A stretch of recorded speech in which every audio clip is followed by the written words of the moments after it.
Boom, coming in hot, Chinchy. How we feeling today, cuz? Feeling like fighters, right? Who's fighting right now? Sarah's fighting hard. What's going on? How's she doing? Yeah, dude. Yeah, man. Sarah's doing good, man. We did our first round of chemo yesterday, and man, I just want to say for all the women out there, or men that have to, are fighting breast cancer or caretakers of women that are fighting it, man. We're with you guys, and this journey. Like she had the chemo yesterday, sat there for a couple hours with her first session, and there's also this thing called a cold cap now, Chinch, where they put it on your head so that you don't have to lose your hair. Very that cool. was like a 3-hour process. That was interesting too. So I don't know. The nurse Brittany was kind, and all the nurses there were great, and Sarah's in the midst of it and battling and keeping a good attitude and off we go, bro. And I know we've talked about it before, but I know you've been down that road, and it's we're here. We go. We're in it. Let's go fight the fight. She's gonna win. Everything's gonna work out perfectly. And thank you all for all your prayers for her, because she deserves them, and she's badass. And well, awesome Chinch, incredible, because man, I'm big on the power of prayer, as are you. And I sent out a post yesterday, because really sending the post out, because I would just want I just want that power, that energy of the prayers and the good vibes or whatever you believe, and I'm just so grateful for how many people reached out. And so to thank you to all the people that have reached out and that are praying, and continue to pray for, for Sarah as these next few months unfold. Yeah, absolutely. And it gives me so much perspective on how miserable I was this morning, because we woke up this morning here, and there was what they called it was a power outage, but it was like they planned it. So first of all, that's not really a big deal now that we just had this conversation. But so they planned. That's why we were recording a little later today. You guys are going to hear this a little later than we normally do, because we were about to record. And I go, oh shit! I get home from my house. Power outage. It's like I can't turn my computer on. Yeah, but by the way, why do you schedule? Think about it. I don't have kids. Imagine I had like 2 kids, and you got to make breakfast. Like, why can't you do it at like 4 to 7 o'clock in the morning rather than like 7 to 11 in the morning? Me and Jess were just sitting here like so annoyed for so long. But do it while everybody's sleeping, Yeah, exactly. That's my point. Anyway, I digress. Like I said, that's such a half-assed fucking story I told after your story. Perspective bomb. Perspective bomb. It right really there, is bro. a perspective bomb. Anyway, speaking of perspective, holy crap. Woke up this morning, the New Jersey or New York or Brooklyn or whatever the frick Nets, they're all gone. Yeah. Kyrie traded a couple days ago. And then, by the way, this Suns owner who just traded for Kevin Durant, today's his first day on a job. It's his first day as owner of the team. And he's like, you know what? Maybe I'll just trade for one of the top 5 basketball players in the history of the world. I love it, dude. Yeah, it's so funny. Basketball's funny. But that got me thinking, and we talked about this earlier, just the perspective of that from the professional athletes. Like, anytime like one of your guys gets traded, you've talked about some of your pitchers getting traded at times, and you're like, come on, man. Like, how's that work? How's that work when you're in the locker room? Well, man, when they start trading good players, it's just as a player on the team, you're like, oh man, because you want to win. You're a professional athlete. You want to win. You're there to win. I don't care. If we got a good team. When you got a guy like Durant and Kyrie Irving, those guys on your team, Harden, obviously that experiment didn't work in Brooklyn like it did with the Heat, or it did in L.A. with Anthony Davis and LeBron and those guys, or in Cleveland, or in Boston when they had Garnett and Paul Pierce and Ray Allen. But, at the end of the day, sometimes it works and sometimes it doesn't. And as a player, when you see your star players getting traded, you just know it's, the season's going in a different direction. It's that fire sale where you're like, we're blowing this up to start it over and get it going. So you see Durant and Kyrie Irving leave. If you're on the Nets, you're like, all right, let's just grind through this season. We're professionals, keep going at it. And, next year, hopefully it's a better lot. But, when you see and those guys are all friends too. You hear the names Durant, Kyrie, you think these dudes are just, they're just commodities. Just get rid of. No, dude, these are buddies. These guys in those clubhouses are friends. Didn't you cry when somebody got traded? Who? Yeah, Aaron Boone. When Aaron Boone got traded in 2003, dude, I bawled. I remember bawling on the side of my bed. And, I remember just thinking like, it hurts, dude. 6 years. you show up, you spend more time with these guys than you do with your family. So Right. when you're in that clubhouse and you walk in, guys don't even have to say anything. You just, when you see them, you're like, oh man, it feels good to know that Aaron Boone's going to be at third base tonight, or, Jason LaRue's going to be behind the dish, or Adam Dunn's going to be in left field. Like Ken Griffey Jr. is going to be in center. It makes you feel good. It makes Barry Larkins at short. Oh, these are my guys. When they start moving those guys, your soul gets hit, dude. Your heart gets hit hard as a friend. I like that. Okay, so let's go to the flip side. Have you ever been on a team that was going for it, and like the guy you got at the deadline, you're like, here we go, or not? Yeah. Really? Well, tell you the truth. Yes. When I was with the 99 Reds, we were winning when we shouldn't have been winning. Like I think the front office was stunned. The country was stunned. Everyone was stunned. They couldn't believe it. And I remember Jim Bowden at the time, who was like, we got to go get, he went to Carl Linder, the owner, was like, we got to get a pitcher. Well, we ended up trading B.J. Ryan. Remember B.J. Ryan closer for the Orioles? Sure. He was a prospect for the Reds. No one knew that. He was a top prospect for Juan Guzman. Remember Juan Guzman? Bro, yeah, he was Guzman a stud, came. dude. Oh, dude, and we had Nagel, we had Denny Nagel, Pete Harnish. We had some horses in that rotation, Ron Balone. And then we got Guzman, and he dominated down the stretch. And we were all kind of like, let's go, boys. Like, we got some, we went out and got some firepower, traded a number one prospect.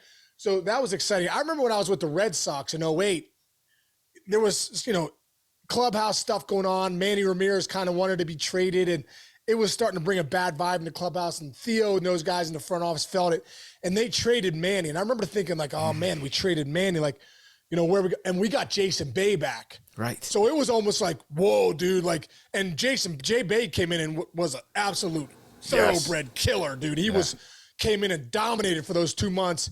And that was a great trade for the Red Sox, looking back, because like we traded Manny and you're thinking, who are we going to get? When Jason Bay came back in the deal, who was one of the best players in baseball at the time and showed it when he got to Boston. I think we were all like, what a great trade Theo made there. Yeah. Oh, he made a lot of money after playing in Boston. That's when he went to the Mets. They gave him that 4-year deal after, because he was ripping bombs all over the place. Yeah, and then they built Citi Field. That was a good idea, right? Oh, my God. Between him and David Wright. David Wright probably would have set that building on fire if he could have in that first year with that fence. Talk about taking a total dump on yourself. If you're Mets ownership that builds this field, that like your best hitter, David Wright, his power is the right center. You just made that the biggest part of your park, and you just signed Jason Bay, which left field's a bomb too. It's like, what are we doing? Just totally illogical. That was so bad. That was bad. Especially in New York, people did not take kindly to that at all.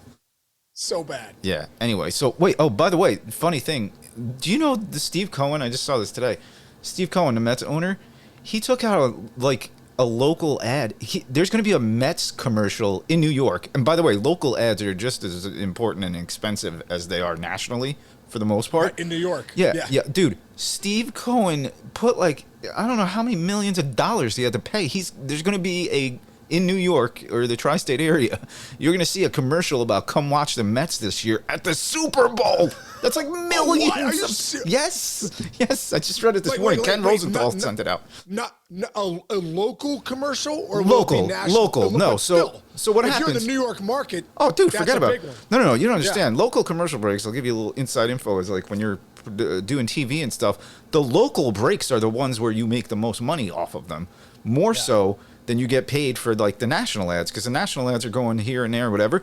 The locals, like, think about it, when you're doing a show. What's up, Jim? When nice. When you're doing a show at MLB Network, we're like, we gotta get the break. It's because you gotta hit a local break. You need 2 local breaks in every hour of a television show.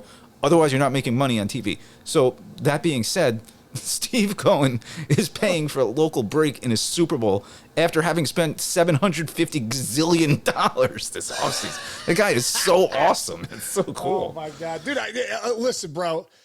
If you're a Mets fan right now, I'm sorry, dude. Like, people could say what they want, because, no one loves it when Steinbrenner was doing what he's doing. But Stevie Cohen's made his money. He loves baseball, loves the Mets. And he's going to spend it. If you're a Mets fan, you're like, let's get it. Yes, you got to be kidding me. Like, this guy's taking out local Super Bowl ads to say, come out to the Mets games. I just think it's great, man. Yeah, or how about if you're in a contract year right now and you're a Met, you're like, please let me have the best year of my life. Please have me have the best year of my life. Pete Alonso's like, please lock me up. You're locking all these guys up. Lock me up. Oh my God, Pete Alonso is probably just hitting bombs all day and all night. Like he probably has not left a batting cage in the last 2 months because he's like, I'm gonna be rich. I'm gonna be rich. I'm gonna be rich.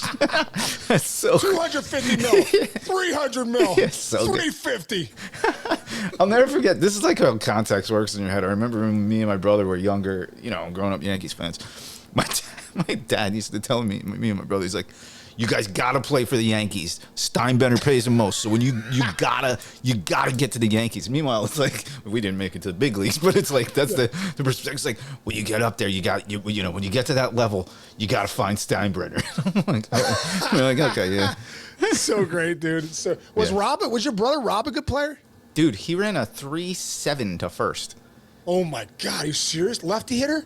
Lefty hitter. He was the fastest dude around. Like he ran track and stuff too. What happened was he got to when we were going to CW Post. Wasn't the most academic guy in the world. Let's just put it that way. I love him, but smartest guy ever. But CW Post D1 baseball. Big time. Oh, big time. Big time. They used to come down, dude. They used to come down to Richmond. Dude, and hit bombs. Yeah.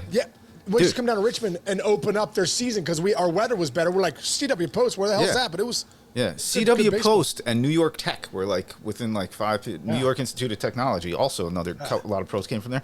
But he slid into second base his beginning of his sophomore year late and just blew out his leg, and that was it. He stopped after he didn't even get to. It was fall ball sophomore year. Slid late trying to steal a base, and like his entire calf like popped, and that was the end of baseball for him.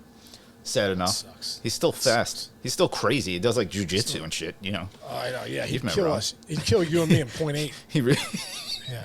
He really Rob's one of those guys too. You see the bar, you're like, I could take this guy. Next thing you know, you're in a pretzel and you're freaking submitted out. You're like, this guy trains at Hoist Gracie. No joke. Hickson Gracie. Yeah, and he's kind of like manages like clubs and restaurants and stuff. He had a girlfriend at the time who told us a story this one, where her and her girlfriend came to like his the club he was like working at, whatever, and he's walking them out. And as he's walking them out, he's like 10 feet behind them, his girlfriend and her friend. And this guy comes like out of the bathroom. He's like kind of drunk. And I guess and like his girlfriend told us this story. My brother didn't even tell this story. So this guy comes and kind of like goosed both of the girls as he was like trying to walk past. And my brother's girlfriend told the story. It's like this. So we're facing this way. We get goosed. And all of a sudden, we both feel ourselves being pulled apart. And apparently my brother had this guy by the back of his head, like this, carrying him out choking him above the ground, like when a Darth Vader lifts up that guy and he's like hanging on a wall, and threw him out. And then like my brother always had like crazy freaking jujitsu bouncers. Like, those guys are like it's like in a cartoon when you just see a cloud and Scooby Doo comes out and goes back in. Anyway, so that's that. It's like the old Batman with the bam pow kapow. Yeah, exactly. Kapowie. Poof. Yeah. Anyway, that's all I got to. Dude, I'm grinding today. Dude, you got a lot of action. What you got Steve Mariucci coming on? Steve Mariucci is going to be interviewed by Marty Morningwig. They coached together on the remember the San Fran team where T.O. was dropping all those passes in the playoffs in a playoff game, and then Steve Young trips, throws the touchdown, like buzzer beater, T.O., boom, boom, as a Niner. Yeah. They were both coaches on that team. Obviously, well, Mariucci was the head coach. Yeah, Mooch was the head coach. Yeah. And Marty was the offensive coordinator. So they're going to talk about that game and stuff like that, and obviously everything else. Who's going to be the San Francisco quarterback next year? That's another thing they're going to talk about on there. I'll tell you all about it tomorrow when we Let's go. All right. We don't forget, we got to get Wanstead on here. Yes. Oh, fuck. Yes. All right. Maybe I can do that tomorrow. Yeah. All right. I'm going to text him now. All right. Okay. All right, bro. Enjoy your day. Go do your thing. Everyone out there, enjoy your day. Thanks for listening. Let's go. We'll see you tomorrow. All right, Chinch. Have a great one, bro. Yeah.